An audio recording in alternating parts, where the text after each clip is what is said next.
Boa noite, Lorena. Boa noite, Larissa. Vou buscar aqui o slide.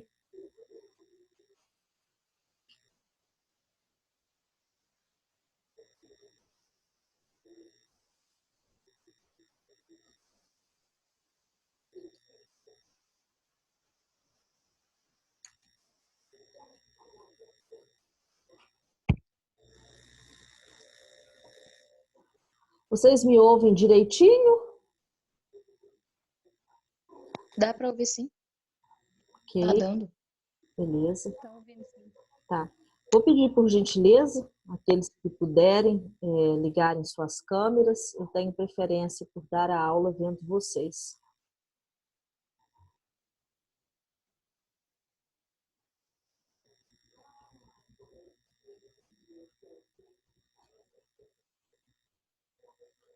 Ok, vamos lá então. Só receber a Mônica aqui. A gente vai dar continuidade de onde paramos.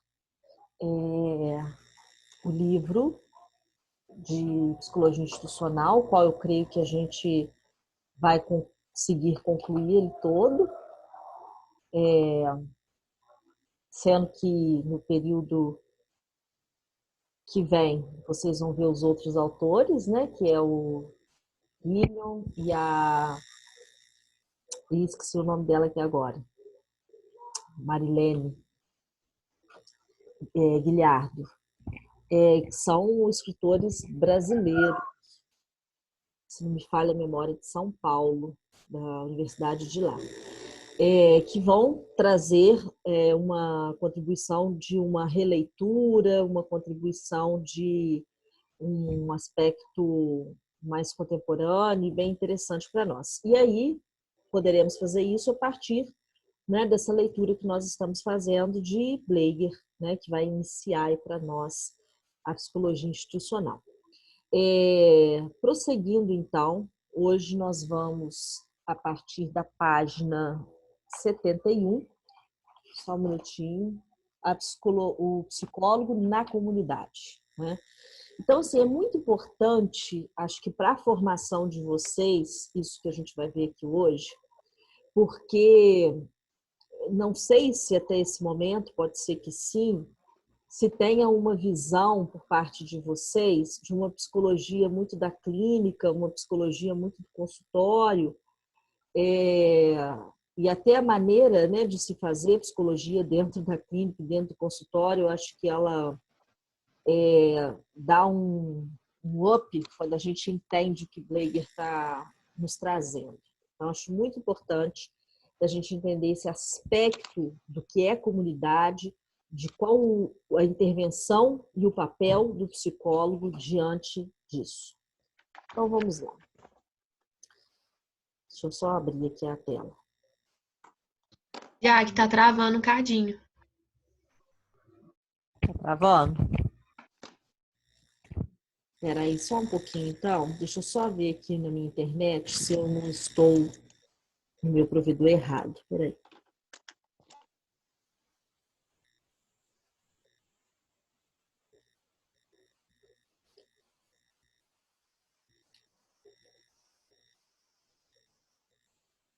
Só um minuto, gente. Estão me ouvindo direitinho? Negócio. Estão me ouvindo? Sim. Ok. Eu troquei aqui o de provedor. Vamos ver se fica melhor, tá? Muito bem. Então, prosseguindo aqui, vamos ver então o que são esses aspectos do psicólogo na comunidade. Eu separei alguns trechos, né, para vocês do texto, que eu acho interessante a gente ir acompanhando com a própria fala do Bleiger. Então, vamos lá.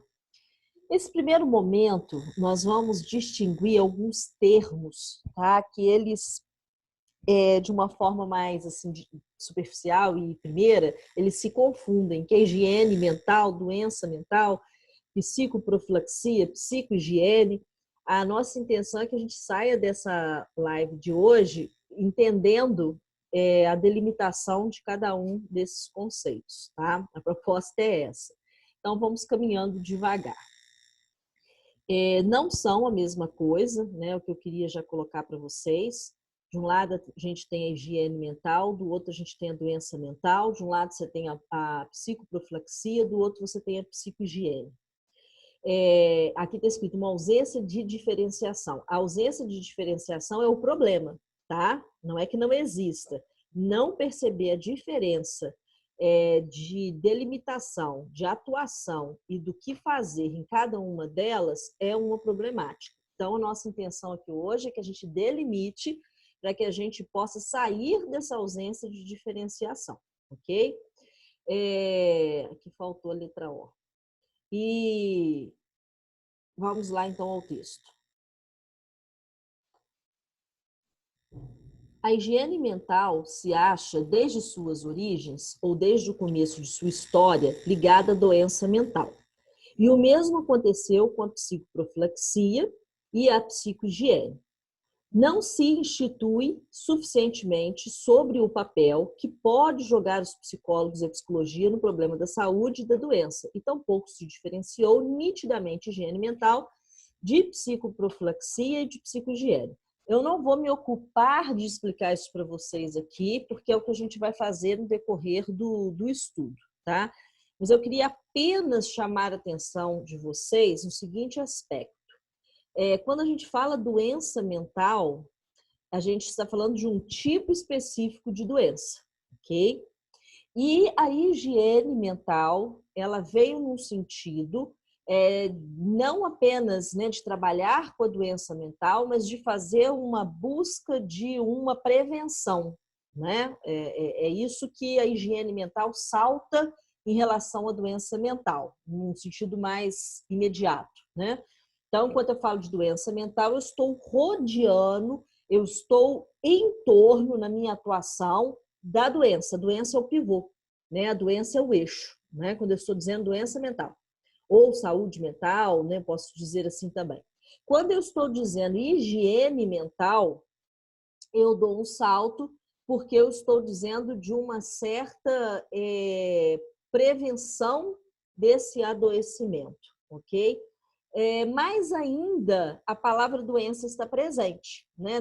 Não para combatê-la diretamente, né? Ela já é instaurada, eu quero me antecipar a ela, mas ela, de alguma forma, ainda é o meu foco, vamos colocar assim. Quando eu falo de psicoprofilaxia, eu estou dizendo agora de um aspecto voltado para a psicologia, né? E profilaxia é prevenção, né? Então, psicoprofilaxia, prevenção do adoecimento, né? Mas de um certo adoecimento, que é o adoecimento mental, né? As doenças mentais, né? E aí o que o texto aqui vai tentar nos expandir é que a atuação do psicólogo, ela não pode ser, ela não deve ser apenas voltada para esse tipo de adoecimento, o adoecimento mental. Existem outras doenças, existem outros problemas, que às vezes nem são doenças, né? Que o psicólogo pode intervir, deve intervir, e que a falta da sua intervenção tem consequências, né? A sua não atuação é um prejuízo para a comunidade. Então, o que eu já quero colocar? Princípio aqui para vocês. Que o psicólogo ele não trabalha apenas com a doença e tampouco apenas com a doença mental, né? Então, acho que isso já é um ponto interessante para a gente inaugurar essa introdução aqui à nossa matéria hoje. Vamos continuar. Ao meu entender, diz Bleiger, a psicohigiene excede amplamente os problemas da doença mental e da higiene mental, né? Ou seja, não trabalhamos só com a doença mental e nem com a prevenção só da doença mental, mas também tem objetivos que estão legitimamente fora do campo da própria saúde pública. Então, o que o Bleiger está dizendo? Algo que é extremamente importante, né? A saúde pública é algo extremamente importante, né? Nós temos aí uma história de avanço nesse sentido, nós vamos percorrer aqui hoje alguns caminhos, Mas a atuação do psicólogo ela não pode se restringir à saúde pública. Até porque, se nós formos pensar a saúde pública, ou ela vem de uma demanda, né, de atuação, de um problema já instaurado. Acho que pensando no Brasil, a gente ainda caminha assim, né? Ainda é muito tímido a atuação de uma prevenção, mas já se tem, né, algumas atuações nesse sentido. Mas o psicólogo ele não é preso a isso, né? E o texto vai mostrar como que é útil e necessária essa nossa liberdade de trabalho, essa nossa liberdade de atuação, para além daquilo que tem leis que garantam, para além daquilo que tenha equipes, vamos colocar assim, legitimadas, organizadas pelo Estado, pelo governo. Para além disso, o psicólogo ter a liberdade de um olhar atento para a atuação. Não se preocupem, eu estou aqui ainda em linhas gerais, né? Eu vou amarrar essas pontas, tá? E disso é que quero me ocupar mais especificamente, comentando as funções do psicólogo na comunidade. Então, vamos para o outro slide.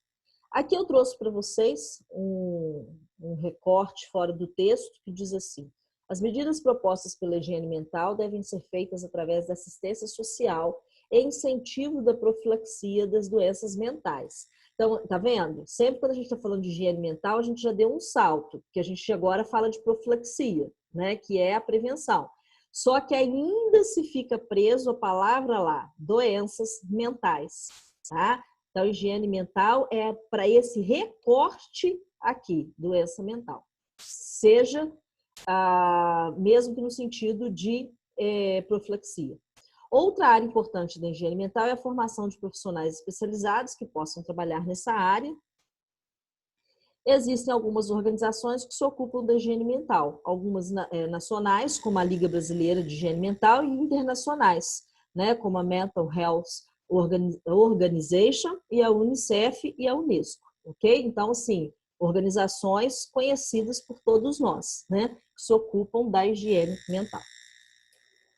Voltando ao texto do Bleiger, eu fiz a seguinte pergunta: então, o que é psicohigiene e essa prática do psicólogo na comunidade? Então, no primeiro momento, a gente já sabe que essa psicohigiene não pode ser restrita à higiene mental e ela não deve ser restrita às políticas públicas. Nós, então, já temos dois indícios daquilo que ela não pode ser restrita. Ela pode passar por aí, tá? Mas ela não deve ficar contida aí. Então, o que que é?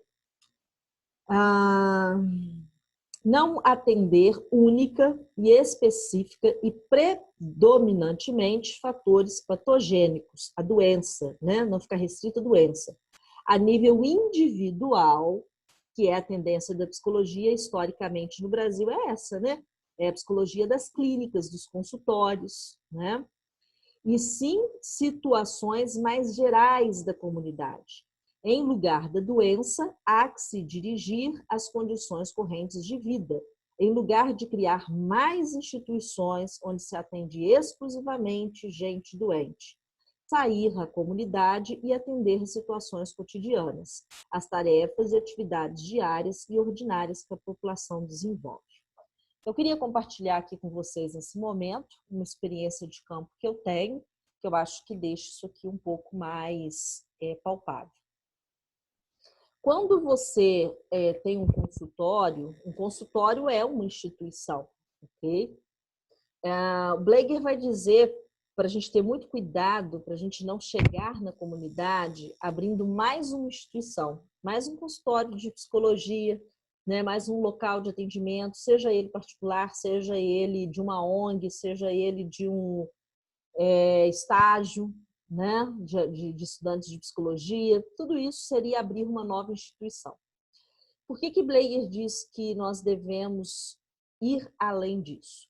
Porque abrir mais uma instituição é nós sermos mais um apêndice dessa dinâmica, né, de receber doentes, né? E aí, qual seria a outra possibilidade? De, ao invés de nós criarmos essas instituições, nós analisarmos esses espaços, analisarmos essas relações e, a partir dessa análise, né, desse olhar do psicólogo institucional e dos dados que ele conseguiu colher e das informações que ele obteve, aí sim ele criar planos, estratégias de intervenção que não seja voltada para o doente e não também, né, não somente o doente mental. E aí, qual a experiência de campo que eu quero compartilhar com vocês? Eu fiz um trabalho, né, com os estagiários e uma instituição religiosa daqui de Ubá, uma igreja evangélica, que tinha uma casa num bairro de periferia. E essa casa funcionava como uma casa de apoio, onde eles lá obtinham cursos de informática, onde eles lá tinham terapia de grupo, oficinas, né, de profissionalizante. Era um trabalho bem interessante. E quando nós fomos convidados para podermos atuar junto a essa casa de apoio, nós fomos convidados para uma certa demanda, ok? E se nós fizéssemos isso, nós estaríamos abrindo mais uma instituição, que é o que o Bleiger nos orienta a não fazer. Então, o que nós fizemos naquele momento? Né? Nós nos apropriamos daquele convite, nos apropriamos daquele espaço, mas nós fizemos um levantamento. Né? Os estagiários, primeiro, eles foram conversar com as pessoas, né? E foram entender o que de fato a gente poderia estar alcançando ou compartilhando com essas pessoas, para além da visão da instituição religiosa. Né? Porque eles trouxeram para a gente a visão deles. Não que ela não fosse importante, ela fez parte do processo, mas não poderia ser apoiado apenas nela. Né? E aí, que resultado que nós chegamos, que foi muito bom, de que as mulheres elas sofriam muita violência doméstica, não apenas violência física, essa era uma das, né, outros tipos de violência apareceram, inclusive até em quantidade maior, violência verbal, violência moral, violência trabalhista, né, uma série patrimonial, né, uma série de violências. E essas mulheres não tinham noção, né, de que elas estavam sendo violentadas nos seus direitos. Foi um dos trabalhos assim mais ricos que eu tive nesse sentido. Nós divulgamos para toda a comunidade que nós teríamos um grupo de debate, esse foi o nome que nós demos, né? A escolha do nome já é proposital, não é um grupo de terapia, nós não quisemos usar isso porque a terapia remete no senso comum a algo do cuidado, né? O sujeito vem numa condição passiva, né? Daquele que vai ser cuidado, então nós tiramos esse nome, embora ele tivesse essa intenção, né? Mas nós tiramos pelo significado do senso comum, né? E colocamos debate, porque debate coloca o sujeito numa condição ativa, né? Se nós vamos debater, ele vai ter que falar, né? Ele vai ter que se colocar, né? Então foi nessa intenção. E convidamos e abrimos para as inscrições. Essas pessoas tinham que fazer um movimento, né? E aí era voltado para o público feminino. O trabalho, se ele tivesse tido sequência, eu acredito que um outro passo seria ter chegado ao público masculino, mas não foi possível, por questões institucionais. E aí, o que aconteceu? Quando nós começamos esse trabalho, nós recebemos essas mulheres, e o primeiro passo foi nós fazermos um questionário com os direitos da mulher. E elas iam assinar se elas conheciam aquele direito ou não, e se ela já tinha sido violada naquele direito, né? Se eu não me falho a memória, são 10 ou 12, alguma coisa assim. E aí elas fizeram o questionário e realmente elas não tinham noção daqueles direitos e nem de que elas tinham sido violadas. Depois que a gente fez esse questionário, aí nós começamos o debate, né? E elas realmente expuseram, né, a ignorância delas nesse sentido dos direitos. e nós fomos falar de direito por direito, mas não de uma forma informativa, né? Nós fomos falando com casos, né? Contando, e foi interessantíssimo, porque era como se uma venda fosse saindo dos olhos, né? Quando nós falávamos de violência ao patrimônio da mulher, muitas tinham sido violadas, né? O que é violência ao patrimônio? Uma mulher é casada, ela é traída e está lá com 3, 4 filhos, 5, né? A gente sabe que quanto menos condição social ainda tem, né? Muitas gestações. E aí, o que essas mulheres, muitas delas fizeram diante de situações ou de traição ou de relacionamentos abusivos? Elas saíam da casa que elas ajudaram a construir, que elas empenharam ali o sacrifício e o suor delas, elas saíam, largavam essa casa pro então, né, marido, e iam começar do zero, literalmente do zero, com os filhos, né? E elas nunca pararam para pensar que isso foi uma violação, né? Elas nunca entenderam dessa forma, porque elas não sentiam, não tinham o sentimento de pertença do patrimônio, né? É como se o patrimônio fosse do homem, então era direito dele. Isso me dá comichão. E aí, quando a gente, né, ia dizendo isso para essas mulheres, algo ali caía, desvendava, e elas, então eu já passei pela violência ao patrimônio. Que bonitinho vê-las dizendo isso, né? Então, olha o que eu estou trazendo para vocês. Esse trabalho que nós fomos fazendo, eu contei só parte dele aqui para vocês, nós não estávamos tratando de adoecimento mental, né? Nós não estávamos com psicopatologia, né? Qual que é o nome da doença dessa mulher? Elas até chegavam assim, né? Queixosa, uma levou, tô lembrando que agora, levou os laudos, levou um envelope com o laudo dela, né? Permeia a fantasia do sujeito. Vai encontrar com um psicólogo, tem que ir lá falar da doença. Pode falar, não tem importância.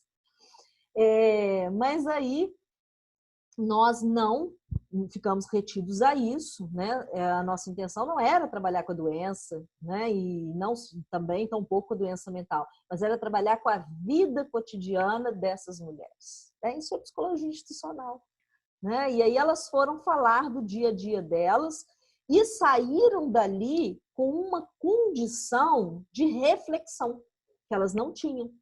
Elas saíram dali com uma condição de autocrítica e de crítica ao outro também, né? Então, isso é a psicohigiene, né? Isso é você levar ao sujeito uma condição melhor de vida dentro do seu próprio meio, porque ninguém ia lá tirar aquelas pessoas da sua pobreza, ninguém ia lá fazer um papel messiânico de santo milagreiro, não é isso. Nós íamos lá e voltávamos para as nossas casas e aquelas pessoas continuavam na sua comunidade. Então, o que de fato nós podíamos fazer, né, por aquelas pessoas? Transformar aqui, né? Se transforma aqui, se você dá a esse sujeito uma condição, né, de transformar o seu pensamento, aí você plantou uma semente, né, que vai fazer com que esse sujeito ele repense a sua vida, repense a sua história e consiga gerar algum estado de mudança, que a gente sabe que só o próprio sujeito pode fazer isso, ok? Nesse sentido, a diferença do psiquiatra, né, aqui do psicólogo e o psiquiatra, é que o psiquiatra é um profissional da arte de curar. Psiquiatra, sim. E um especialista nas doenças mentais, né? Então, não tem nada de errado. O psiquiatra é esse profissional, né, que cuida da doença mental, que está ali com o manejo da cura, né? Eu tive uma experiência dessa uns dias atrás, que uma amiga minha precisou levar um filho ao psiquiatra e o psiquiatra deu um laudo muito pesado.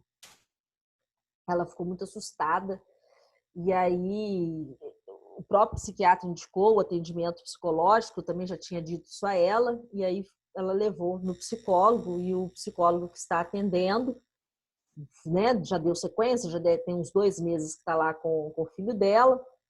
E o psicólogo disse assim, olha, não vejo isso que o psiquiatra apontou. Não vejo, não é por aí. E aí essa minha amiga veio me questionar por que o psiquiatra deu aquele laudo e por que o psicólogo disse que não vê por ali, ela aliviada, mas mesmo assim confusa. Falei, olha, porque o psiquiatra, ele ouviu seu filho uma vez e ele tinha que dar um nome. Então ele fez o papel dele, ele não fez errado. Ele precisava dessa orientação para ele medicar, ele precisava dessa orientação para ele canalizar uma conduta clínica, né, de diagnóstico e de prognóstico. Então, não tem nada errado, isso mesmo. E um profissional muito sensato, porque encaminhou ele para uma psicoterapia. A medicação foi ótima, né, deu uma ajustada naquilo que precisava. Agora, na psicoterapia, a gente não quer o nome de uma doença, né? Na psicoterapia, a gente não quer um enquadramento do sujeito, um ajustamento.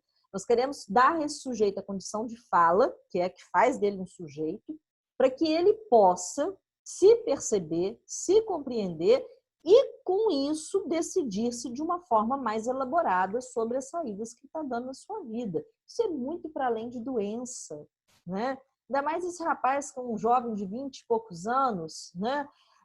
Não é isso, né? É patologizar as pessoas, né? Então, eu preciso que vocês compreendam isso. Isso é muito sério, né? Nós vamos, em algum momento, passar por aí as necessidades e demandas, talvez as instituições pelas quais a gente passa, talvez, né? Mas a gente entender que o nosso trabalho ele é muito maior do que um diagnóstico, né? Do que um laudo, né? Eu tenho alguns pacientes que ficam ávidos para me perguntar o que eles têm, né? Eu sou muito resistente de dizer, eu falo assim, eu ainda não sei, não. E não sei mesmo. O que eu sei é que a gente está ali trabalhando, produzindo e amassando muito barro, né? Isso eu tenho certeza. Vamos lá.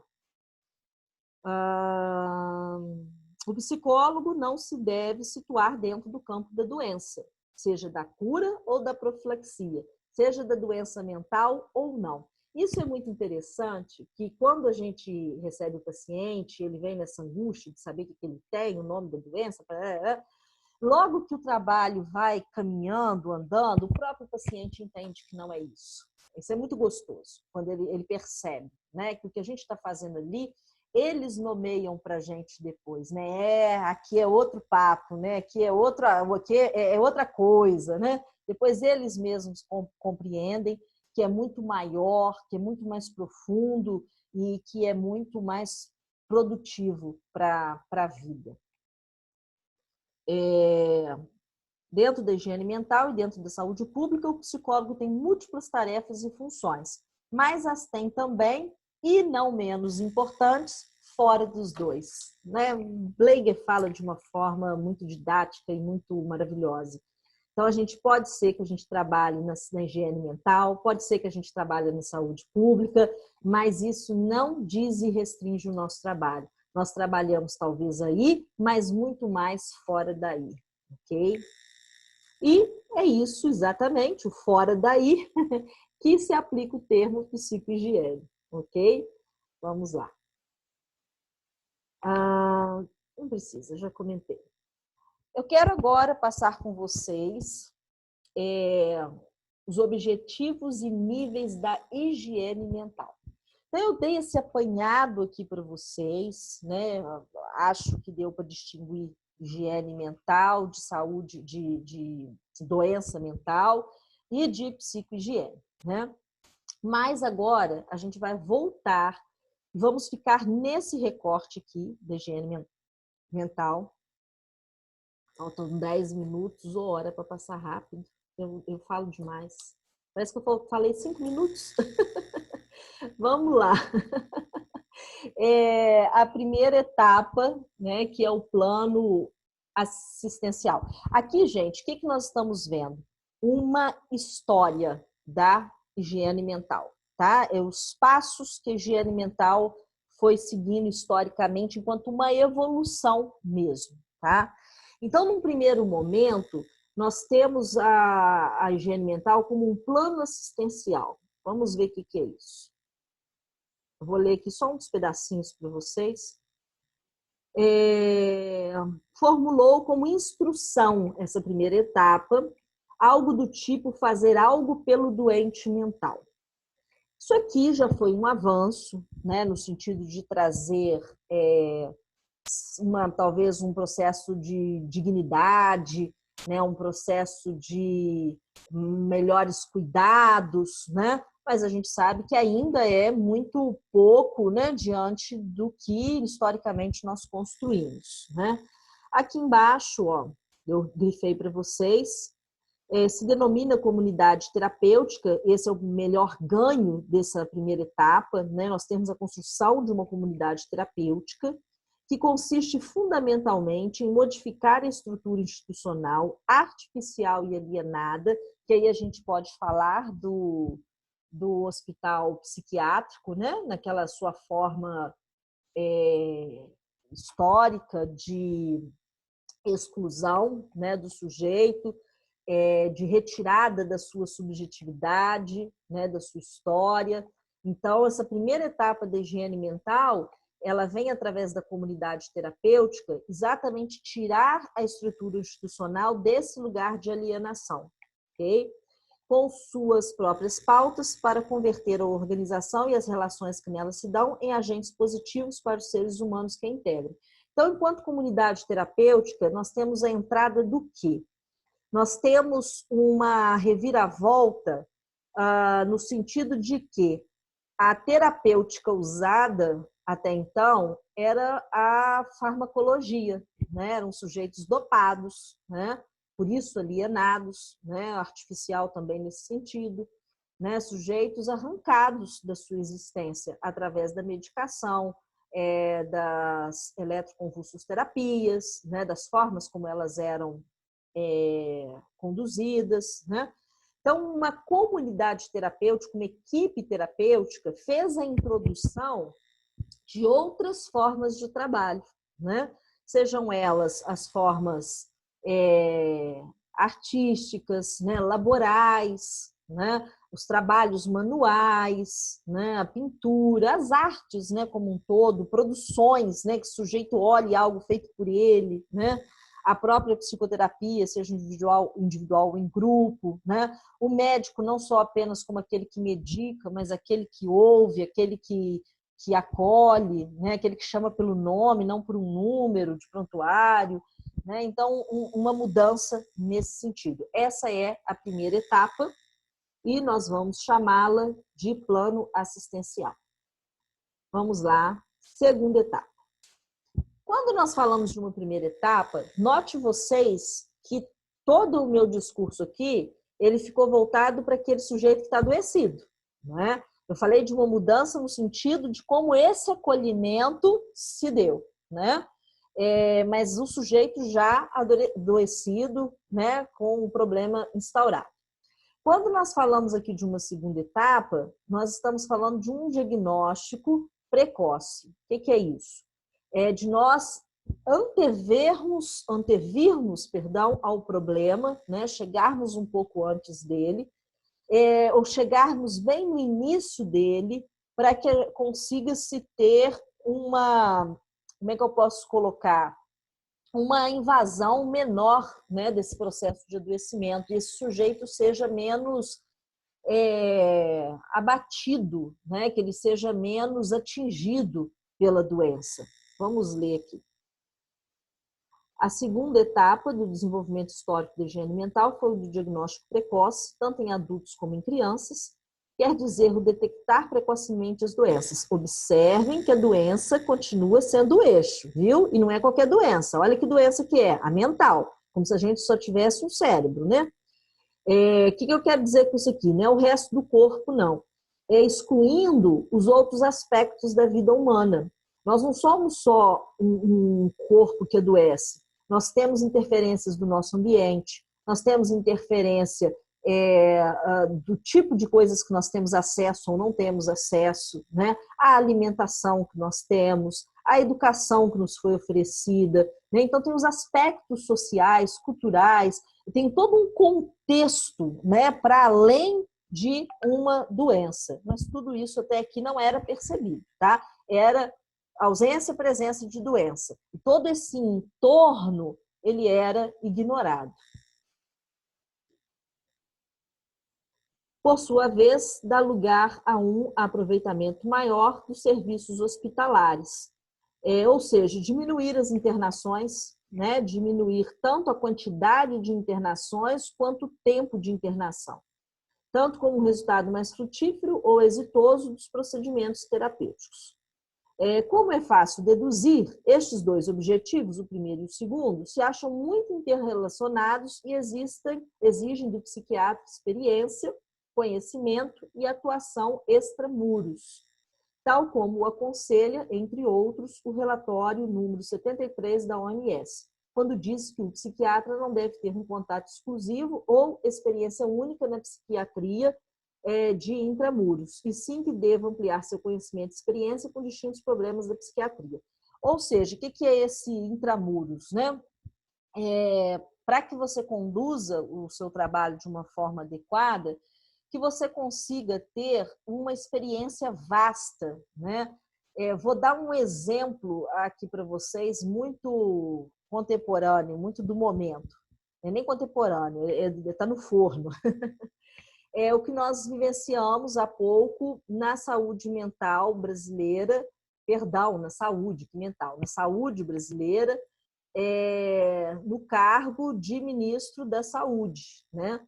Nós saímos de um ministro que tem essa experiência, né, extramuro, né? Ele não é apenas um homem do cargo público, mas ele é um homem da prática do SUS, né? Que teve uma travessia, estou falando do Mandetta, né?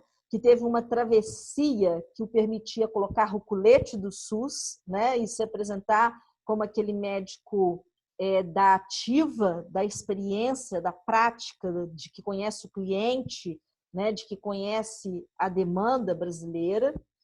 E isso dava a ele um outro discurso, isso dava a ele uma certa postura de diálogo, de conversação, que a mim chamou muita atenção. E hoje nós temos um outro ministro, que é o Tachi, né?